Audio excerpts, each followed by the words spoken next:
చంద్రబాబు నాయుడు గారి నాయకత్వంలో పనిచేస్తున్నటువంటి కూటమి ప్రభుత్వం ప్రజా సమస్యల పరిష్కారం అనేది ప్రథమ స్థానంలో ఉండాలనే ఆలోచనతోనే ప్రజాప్రతినిధుల్ని, అధికారులని, స్థానిక నాయకుల్ని మీ దగ్గరికి పంపించి మీ సమస్యలు తీర్చాలనే ఆలోచనతో ఏర్పాటు చేసినటువంటి ఈ ప్రజా దర్బారు కార్యక్రమం ఈ రోజున కదిరి నియోజకవర్గంలో మూర్తిపల్లి గ్రామంలో జరుగుతున్నటువంటి సందర్భంగా ఏర్పాటు చేసినటువంటి ఈ సమావేశానికి అధ్యక్షత వహించినటువంటి స్థానిక మాజీ కౌన్సిలర్ రమణ గారికి, అదేవిధంగా వేదిక మీద ఉన్నటువంటి నాతోటి కూటమి పార్టీ కుటుంబ సభ్యులకి, అధికారులకి, వేదిక ముందున్నటువంటి అధికారులకు, మూర్తిపల్లి గ్రామ సోదరిమణులకు, పాత్రికేయ మిత్రులకు అందరికీ కూడా పేరు పేరు నమస్కారాలు. మొదటి నుంచి కూడా మూర్తిపల్లి అనేది తెలుగుదేశం పార్టీకి పెట్టని కోటగా ఉంటూ వస్తుంది. ఎప్పుడు ఏ ఎన్నిక వచ్చినా మమ్మల్ని ఆదరించేటువంటి ప్రాంతం ఇది. అందుకనే ఈ రోజున మరొకసారి మీకు ప్రతిసారి మీరు చూపిస్తున్నటువంటి ప్రేమానురాగాలకు కావచ్చు, నమ్మకానికి కావచ్చు మనస్ఫూర్తిగా ధన్యవాదాలు తెలుపుతాము, కృతజ్ఞతాభివందనాలు తెలుపుతాను. అంతేకాకుండా పెద్ద ఎత్తున కరెంటు సమస్యల మీద అర్జీలు వచ్చినాయి. ఇప్పుడు మేము ప్రజా దర్బారు కార్యక్రమాలు చేసి 1-6 వచ్చేటివి, కానీ ఇక్కడ పెద్ద ఎత్తున వస్తూ ఉన్నాయి. ఎందుకంటే సబర్బన్ ఏరియాస్లో ఈ ఛాలెంజ్ ఎప్పుడు ఉంటుంది. ఉపపట్టణ ప్రాంతాల్లో పట్టణం పెరుగుతూ పోతుంది, గ్రామీణ ప్రాంతాలు మున్సిపాలిటీలోకి వస్తుంటాయి. గ్రామీణ ప్రాంతాన్ని దృష్టిలో పెట్టుకొని ఏర్పాటు చేసినటువంటి మౌలిక వసతులు అనేది ఎప్పుడైతే పట్టణ ప్రాంతానికి చేరినప్పుడు కొన్ని కొత్త సమస్యలు వస్తూ ఉంటాయి. ఎందుకంటే జనాభా పెరుగుతుంది, కట్టడాలు పెరుగుతాయి, ఇళ్ళు పెరుగుతాయి, అవసరాలు పెరుగుతాయి. దానికి అనుగుణంగానే మౌలిక వసతులు ఏర్పాటు చేయాల్సినటువంటి పరిస్థితులు కూడా కల్పించబడతాయి. అందుకే డే 1 నుంచి కూడా ఈ ప్రభుత్వం ఏర్పడిన మొదటి రోజు నుంచి కూడా నేను పదే ఆథరైజ్డ్ లేఅవుట్, ఏదైతే అప్రూవ్డ్ లేఅవుట్స్లోనే సైట్లు కొనమని చెప్తా ఉంటా. ఎందుకంటే ఇటువంటి సమస్యలు ఉంటాయని. ఇందాక చెల్లి వచ్చి చెప్తా ఉంది, ఇక్కడ మాకు హై టెన్షన్ లైన్ ఉంది, మా పుట్టింటోళ్ళు ఇచ్చిండే స్థలం ఇది ఒకటే అని. కానీ ఇది ఒక పెద్ద సమస్య. దీనికి ఈ సమస్యకు పరిష్కారం ఉన్నప్పుడు అధికారులు బుర్రలు కొక్కోవాలా, మేము బుర్రలు కొక్కోవాలా. మీ సమస్య మనస్ఫూర్తిగా ఆలోచన చేస్తేనేమో సరైనది, కానీ పరిష్కారం లేనటువంటి సమస్య ఉన్నటువంటి దాంట్లోనే కొద్ది వరకు వెసులుబాటు చేయాలంటే కూడా ఇందాకే చెప్పినారు, పర్మిషన్స్ అంటే పర్మిషన్స్ కూడా తీసుకోరు ఇంటి నిర్మాణాల కోసం. అంటే బాధ్యత రాహిత్యం అనేది మనలో లోపించినప్పుడు కొన్ని సమస్యలకు పరిష్కారాలు ప్రభుత్వాలు కూడా, అధికారులు కూడా చూపించలేనటువంటి పరిస్థితులు వాస్తవమని ప్రజలు గమనించుకోండి. అదే మీరు ఒక అప్రూవ్డ్ లేఅవుట్లో తీసుకుంటే ఈ రోజున ఇటువంటి సమస్యలు మా దగ్గరికి రావు. రోడ్డు సమస్య రాదు, కరెంటు సమస్య రాదు, మురుగు కాలువ సమస్య రాదు. ఎందుకంటే అవన్నీ ఏర్పాటు జరిగిన తర్వాతే వాళ్ళకి అప్రూవల్ వస్తుంది. ఆ సైటు కొంటే మీకు లిటిగేషన్ ఉండదు.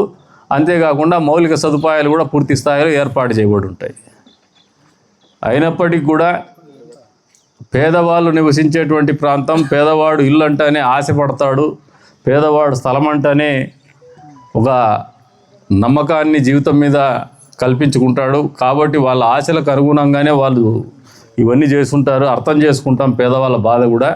సాధ్యమైనంత వరకు ఇటువంటి సమస్యలన్నింటినీ కూడా పరిష్కారం చేస్తామని చెప్పేసి కూడా ఈ సందర్భంగా తెలియజేస్తాను. అక్కడ వెనక్కు అంటే ఇది కథలు చెప్పేసి అప్రూవ్ లేఅవుట్ కాదని చెప్పేసి పోవాలనే ఆలోచన లేం. కానీ వచ్చే రోజుల్లో అన్నా మీరు ఇల్లు కొనాలనుకునే, ఇంటి స్థలం కొనాలనుకునే, లేదు మీ పొలంలో 10 మందికి ఇంటి స్థలం అమ్మాలన్నా కూడా బాధ్యతగా మున్సిపాలిటీ నుంచి దానికి అనుమతులు తీసుకొని సరైనటువంటి రోడ్లు వేసి, సరైనటువంటి సదుపాయాలు కల్పించి సైట్లు అమ్మమని చెప్పేసి, దాంట్లోనే కొనుగోలు చేయమని చెప్పేసి ప్రజలందరూ కూడా మళ్ళీ ఒకసారి విజ్ఞప్తి చేస్తూ ఉన్నారు.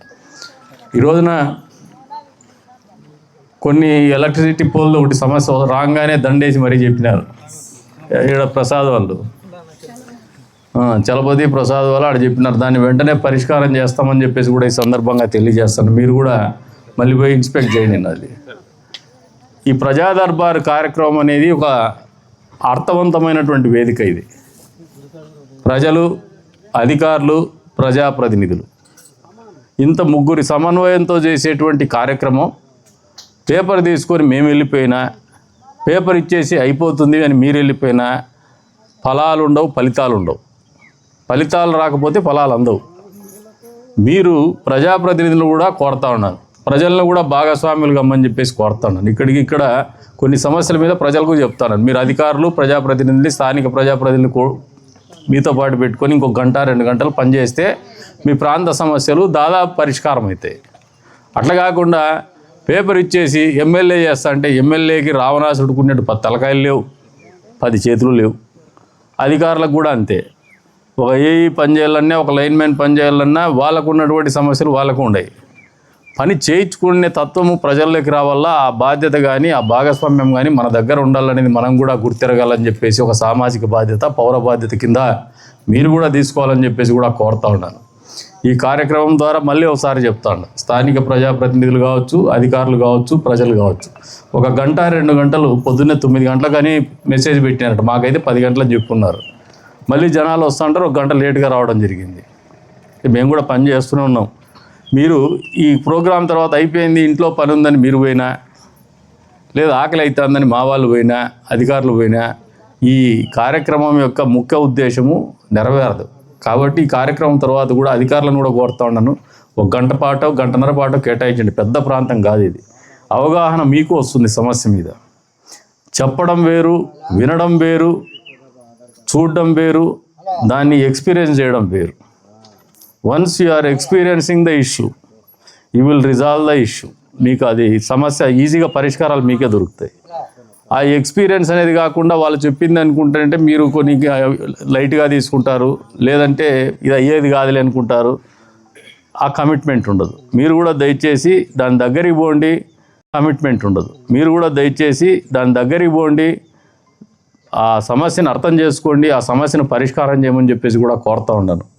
అంతేకాకుండా పెద్ద ఎత్తున పెన్షన్ల గురించి కూడా మళ్ళీ వస్తూ ఉన్నాయి. కొత్త పెన్షన్లు తొందరలోనే రాబోతున్నాయి.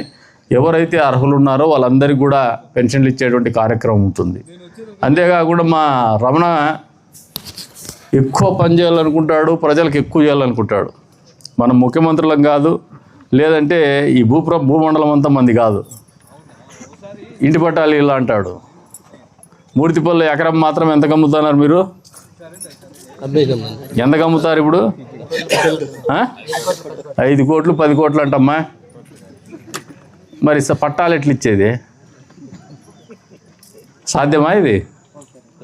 మరి నాకెట్లా చెప్తాను నువ్వు అబద్ధం చెప్పమని? చేసేస్తాం, చూసేస్తామని.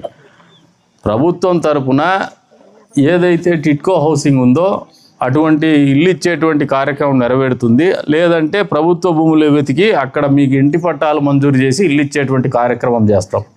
అంతేగాని మూర్తిపల్లిలోనే మళ్ళీ రోడ్డు పక్కే ఇల్లు కావాలనుకొని మాత్రం కలలు కనద్దండి.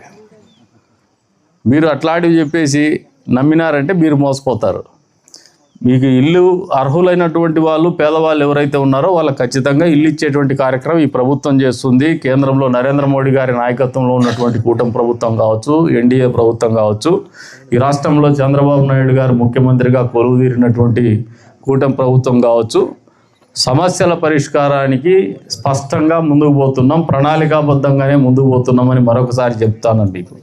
ఇల్లు లేనటువంటి పేదలకు ఇల్లు ఇవ్వాల్సినటువంటి బాధ్యత ప్రభుత్వాల మీద ఉంది. నిరుపేదలకి 100కు 100% అర్హులైనటువంటి వాళ్ళకందరికీ కూడా ఇస్తాం. కాకపోతే మీరున్నటువంటి ఊర్లోనే రావాలంటే కాదు, బయట పక్క ప్రభుత్వ భూముల్లో ఎక్కడైతే మేము హౌసింగ్ చేస్తున్నామో అక్కడ ఏర్పాటు చేసి ఇస్తాం. అది కూడా సక్రమమైన లేఅవుట్లో ఏర్పాటు చేసి ఇస్తామని చెప్పేసి కూడా ఈ సందర్భంగా తెలియజేస్తాను. ఇక కరెంటు సమస్యలతో పాటు సాధ్యమైనంత వరకు నాకు 8 సమస్యలు ఏమో వచ్చినాయి కరెంట్ సమస్యలు. దాంట్లో ఒక హెచ్టీ లైన్ అయితే మనం ఇప్పుడే ప్రామిస్ చేయలేం, కానీ రిమైనింగ్ ఏవైతే ఇష్యూస్ ఉన్నాయో ఇవన్నీ కూడా క్లియర్ చేస్తామని చెప్పేసి కూడా తెలియజెప్తా ఉన్నాను.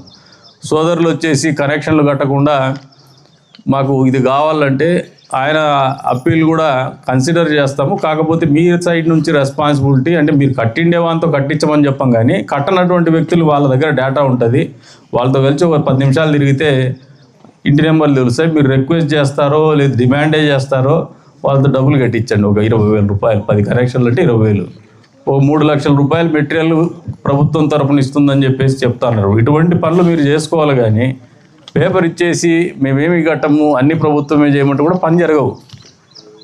మాకు తపన ఉన్నా, చేయాలనే ఆలోచన ఉన్నా, అధికారులకు చెప్పినా వాళ్ళు చాలా తేలిగ్గా తీసుకొని వాళ్ళు వదిలేస్తారు. మామూలు నాయకులు చెప్తా ఉంటారని పనులు జరగవు. కాబట్టే చెప్తాను, ఈ కార్యక్రమం తర్వాత మీరు అంటూ ఉండండి, కొంచెం పని చేసుకోండి. ఇకపోతే పాస్బుక్ల గురించి 1-2 వచ్చినాయి. పాస్బుక్లు అనేది రీసర్వే జరుగుతోంది రాష్ట్రంలో. నిన్ననే ముఖ్యమంత్రి గారు నంద్యాలలో మీ భూమి మీ హక్కు, గతంలో గొడ్డల పార్టీ అధినేత మోసంరెడ్డి గారు పాస్బుక్ల మీద ఆయన ఫోటో వేసుకొని మన ఆస్తుల పేరు ఉన్నటువంటి పత్రాలు వాళ్ళ ఇంట్లో పెట్టుకొని ప్రభుత్వం దగ్గర అధికారం చెలాయించాలని చెప్పినారు. చూసినాడు. దాన్ని పెద్ద ఎత్తున ప్రజల్లో ల్యాండ్ టైటిలింగ్ యాక్ట్ కింద అరాచకం చేద్దాం అనుకుంటే ప్రజల్లో వచ్చినటువంటి తిరుగుబాటు ఫలితమే 11 సీట్లకు పడిపోయాడు. ఈ రోజున ఈ ప్రభుత్వం ప్రజాప్రభుత్వం. ఆ రోజున ఎన్నికల్లో హామీ ఇచ్చినటువంటి చంద్రబాబు నాయుడు గారు అధికారంలోకి రాగానే ల్యాండ్ టైటిలింగ్ యాక్ట్ను రద్దు చేసినటువంటి ఘనత ఈ కూటమి ప్రభుత్వానికి దక్కుతుందని ఈ సందర్భంగా తెలియజేస్తూ ఉన్నారు. పాస్ పుస్తకాలు రాజముద్రతో పాటు క్యూఆర్ కోడ్ మరీ ఇచ్చి మీ పత్రాల్ని ఎక్కడ కూడా నకిలీలు చేయకుండా, లేదంటే ఇబ్బందికరమైన పరిస్థితులు రేపు పొద్దున దొంగిలించబడకుండా, ఇంకోటి చేసుకోకుండా ట్యాంపర్ ప్రూఫ్ సిస్టంలోనే రాజముద్రతో ముద్రించి మీకు అప్పచెప్తున్నటువంటి పరిస్థితులు ఈ రోజున ఈ రాష్ట్రంలో ఉన్నాయి. అందులో భాగంగానే రీసర్వే జరుగుతోంది. ఒక 2 విడతలుగా జరిగినటువంటి రీసర్వేలో జూలైకి 2వ విడతది పాస్బుక్లు పూర్తి అవుతాయి. ఇప్పుడు జరుగుతున్నటువంటి రీసర్వేలో ఉండేది సెప్టెంబర్లో పాస్బుక్లు అందజేస్తామని చెప్పేసి కూడా రెవెన్యూ అధికారులు కూడా తెలియజేస్తూ ఉన్నారు. దానికి అనుగుణంగానే మీరు ప్రణాళికలు చేసుకోమని చెప్పేసి తెలియజేస్తూ ఉన్నాను. సెప్టెంబర్ కల్లా ఈ పాస్ పుస్తకాలు కూడా మీకు అందజేస్తామని చెప్పేసి కూడా ఈ సందర్భంగా తెలియజేస్తున్నాను. ఇకపోతే ఇరిగేషన్ కెనాల్ గురించి, ఒక బ్రిడ్జ్ గురించి, పట్టణ ప్రాంతం పెరుగుతూ పోతోంది. మూర్తిపల్లిలో కూడా భూముల రేట్లకు రెక్కలు వచ్చినాయి. ఇల్లు పెద్ద ఎత్తున కట్టుకునేటువంటి పరిస్థితులు ఉన్నాయి. ఆ కాలువను దాటుకోవాలంటే వంతెన నిర్మాణం మాత్రం కాలేదు. చాలా రోజుల నుంచి చౌదరి అన్న మమ్మల్ని అడుగుతా అంటే కూడా కొత్త కమిషనర్ గారు రానివ్వండి, చేసి పెడతామని చెప్పినాము. దాన్ని కూడా వెంటనే పరిష్కారం చేస్తాము, వంతెన నిర్మించిస్తామని చెప్పేసి కూడా ఈ సందర్భంగా తెలియజేస్తూ ఉన్నారు. అంతేకాకుండా మూర్తిపల్లి అనేది వీవర్స్ కాలనీ, ఈ ఏరియా ఎప్పుడు కూడా తెలుగుదేశం పార్టీకి అన్ని కష్టాల్లో కూడా వెంటుండేటువంటి ప్రాంతం ఇది. మీరందరూ కూడా మాకు కుటుంబ సభ్యులు లాంటి వాళ్ళు కాబట్టి ఒక నిర్ణయం తీసుకుంటున్నాం. మూర్తిపల్లిలో పూర్తి స్థాయిలో రోడ్డు నిర్మాణము, కాలువల నిర్మాణానికి ఇంకో 13 లక్షలు కేటాయించినాం మొన్న. ఇంకో 90 లక్షల రూపాయలు అయితే పూర్తి స్థాయిలో 100% అంతా కూడా కవర్ అవుతుంది అంటున్నారు. దాంట్లో 2 కాలనీలు మీరు అంటున్నట్టు ఎమ్మెల్యే కాలనీ కావచ్చు, ఇంకొక కాలనీ కావచ్చు, అవి కవర్ కావడం లేదు. వాటిని కూడా చూసిన తర్వాత పక్కా ప్రణాళికతో 1.5 ఇయర్లు అంటే ఇప్పుడు చేసే 13 లక్షలకి ఇంకో 15 లక్షల రూపాయలు ఎక్స్ట్రాగా బడ్జెట్ కేటాయించుకుంటాం. ఏదో ఒక దాంట్లో నిధులు కేటాయించుకుంటాము. ఓ 30 లక్షల రూపాయల పనులు ఈసారి చేస్తాము. మళ్ళీ 6 నెలల కాలంలోనే ఇంకొక 30 లక్షలు చేస్తాము. రిమైనింగ్ 30 లక్షలు నెక్స్ట్ 6 మంత్స్లో చేస్తాము. 100% ఈ ప్రాంతంలో శాచురేషన్ లెవెల్లోనే, అంటే పూర్తి స్థాయిలోనే రోడ్లు కానీ, డ్రైన్స్ కానీ, తాగునీటి వసతి కానీ ఏర్పాటు చేస్తామని చెప్పేసి కూడా మీకు అందరికీ కూడా తెలియజేసుకుంటూ, ఈ రోజున సమస్యలు అనేది నిరంతరం ఈ ప్రజా దర్బారు కార్యక్రమంతోనే పూర్తి సమస్యలు పరిష్కారం అవుతాయని చెప్పను, కానీ మా దృష్టికి వచ్చినటువంటి సహేతుకమైనటువంటి ప్రతి సమస్య కూడా పరిష్కారం చేస్తామని చెప్పేసి కూడా తెలియజేసుకుంటూ, మళ్ళీ కూడా మీ ముందుకి సమస్యల పరిష్కారానికి, పరిష్కరించినటువంటి సమస్యల మీద నివేదిక ఇవ్వడానికి కూడా మరొకసారి వస్తామని చెప్పేసి కూడా తెలియజేసుకుంటూ, ఈ రోజున అవకాశం కల్పించిన మీ అందరికీ కూడా పేరు పేరున ధన్యవాదాలు తెలుపుకుంటూ సెలవు తీసుకుంటున్నాను. జై హింద్.